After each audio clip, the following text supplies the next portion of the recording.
¿Qué tal, jóvenes? Bienvenidos a la unidad número 12 del curso de literatura.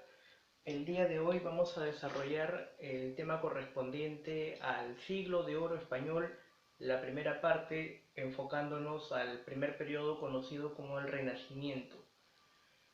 Recordemos entonces que este periodo, ¿no?, del Renacimiento viene también acompañado del Barroco. Y en el caso particular de España, lo que existe es un periodo que coincide con el esplendor político, económico y por ende también cultural. Entonces, a todo este siglo, a toda esta edad, se le conoce como el siglo de oro o se le conoce también como la edad de oro. Es un periodo que comprende, digamos, los inicios o mejor dicho, los finales del siglo XV y principios del siglo XVI hasta el siglo XVII, que ya es una etapa decadente, y luego va a ser reemplazada culturalmente, al menos en esta parte, por el llamado neoclasicismo francés, ¿no? Entonces, recordemos, por ejemplo, aquí algunas características, parte del contexto histórico, por qué es en esta época donde España alcanza el mayor apogeo digamos, en sus letras, en las letras castellanas. Ya hemos visto que durante la Edad Media lo característico era el llamado cantar de gesta y trabajamos lo correspondiente al cantar del Miocic. Sin embargo, habíamos observado algunas características, el conflicto con los moros, que en esta época va a resolverse de la siguiente manera. Por un lado, tenemos que este conjunto de reinos dispersos alcanza una mayor unificación con el llamado matrimonio de los reyes católicos. Por otro lado, tenemos a nivel, digamos, de identidad y a nivel espiritual la primera gramática de la lengua española o de la lengua castellana, ¿no?, que va a ser una influencia muy importante en cuanto a la identidad, en cuanto a la espiritualidad y a la propia nacionalidad española.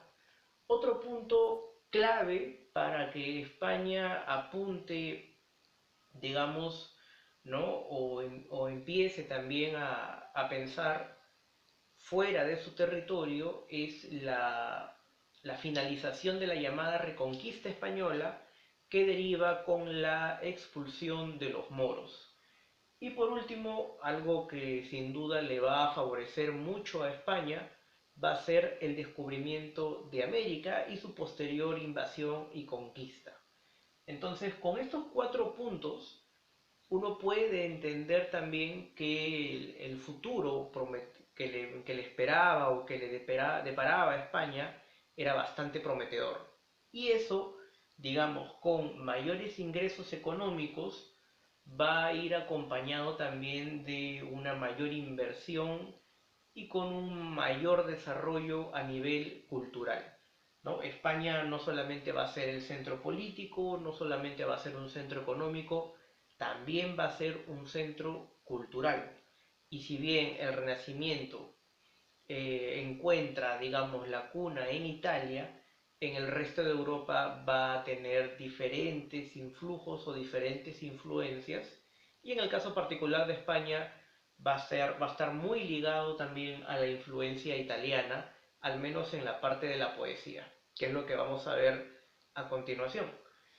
Entonces, segundo, ¿no?, además del contexto histórico, tenemos los dos movimientos propios del siglo de oro o de la edad de oro. Uno de ellos es el Renacimiento, correspondiente principalmente al siglo XVI, y el segundo, que nos muestra una mayor complejidad formal, una mayor complejidad en la escritura, es el llamado barroco, que está desarrollado sobre todo en el siglo XVII. El día de hoy vamos a trabajar principalmente a los representantes del Renacimiento en estos tres géneros, es decir, a los del género lírico, a los del narrativo y también a los del género dramático, específicamente el teatro. Entonces, vamos a ver acá el Renacimiento en la lírica tiene una gran cantidad de escuelas. siendo la primera la llamada escuela tradicional con Cristóbal de Castillejo. Era una escuela pues bastante clásica, bastante, digamos,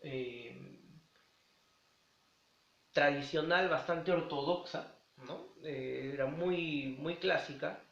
Y esta escuela tradicional sin duda va a oponerse, va a encontrar una renovación, digamos, total en la lírica, en las letras castellanas, con la llamada escuela italiana, que tuvo sus asiduos o tuvo sus representantes en España, a Juan Buscán, que tuvo una profunda amistad con Garcilaso de la Vega, y también al Marqués de Santillana. Entonces, la escuela italiana va a encontrar este modo, o del itálico modo, sobre todo con la llegada del verso endecasílabo. El verso endecasílabo, no lo olvides, es un verso pues de 11 sílabas. Ese va a ser el verso, digamos, por excelencia, traído desde Italia y que va a encontrar a su principal representante en Garcilaso de la Vega. Y si tenemos el verso endecasílabo, por un lado, también tenemos las estrofas traídas desde Italia. El soneto, que tiene esta particularidad, ¿verdad? Estrofas cuatro, de 4 endecasílabos, luego otra estrofa de 4 endecasílabos, y luego vendrían estrofas de 3 y finalmente de 3. Esa es la estructura del soneto. Una estrofa que viene también desde Italia.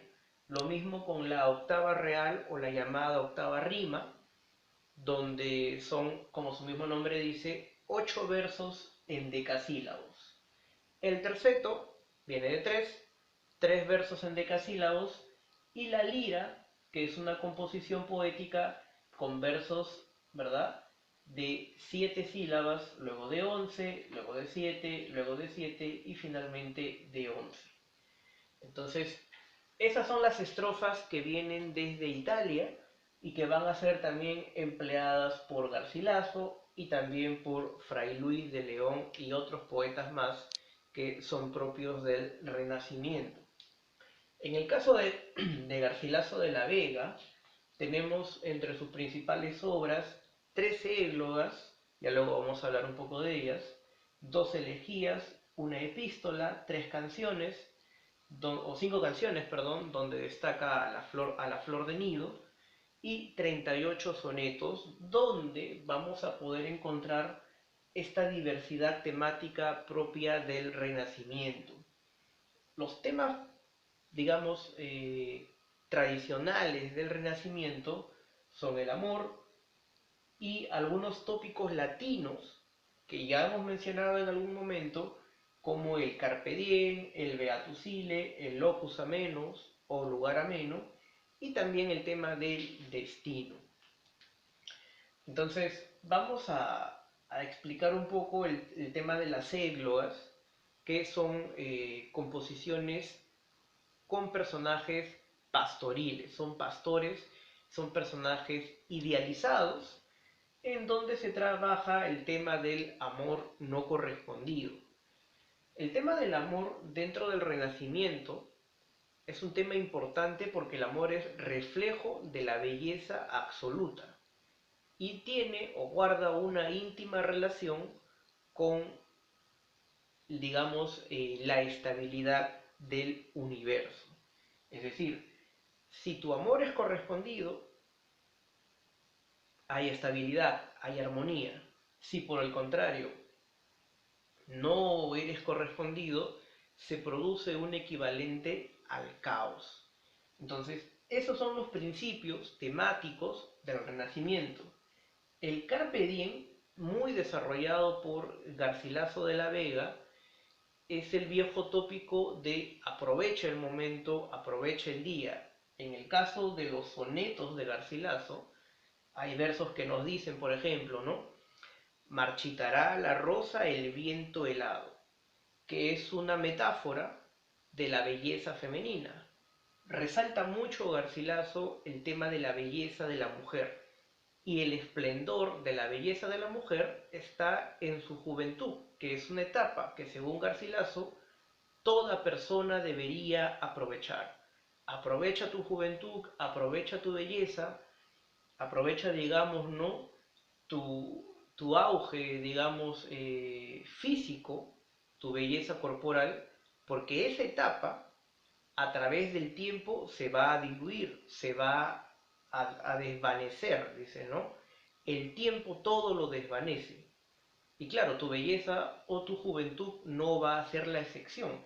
Aprovechalo ahora, porque cuando ya estés viejo, vas a lamentarte, vas a querer regresar a una etapa o a una edad que ya no va a ser posible regresar. Entonces, esos son algunos de los tópicos desarrollados por Garcilaso, ¿verdad?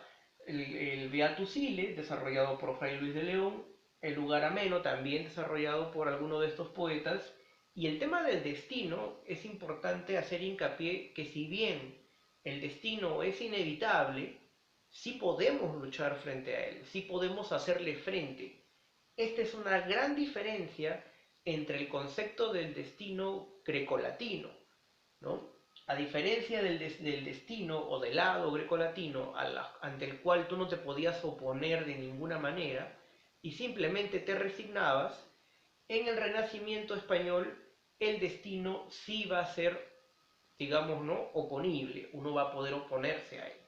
Vamos a ver y explicar un poco ahora sobre las églogas de Garcilaso.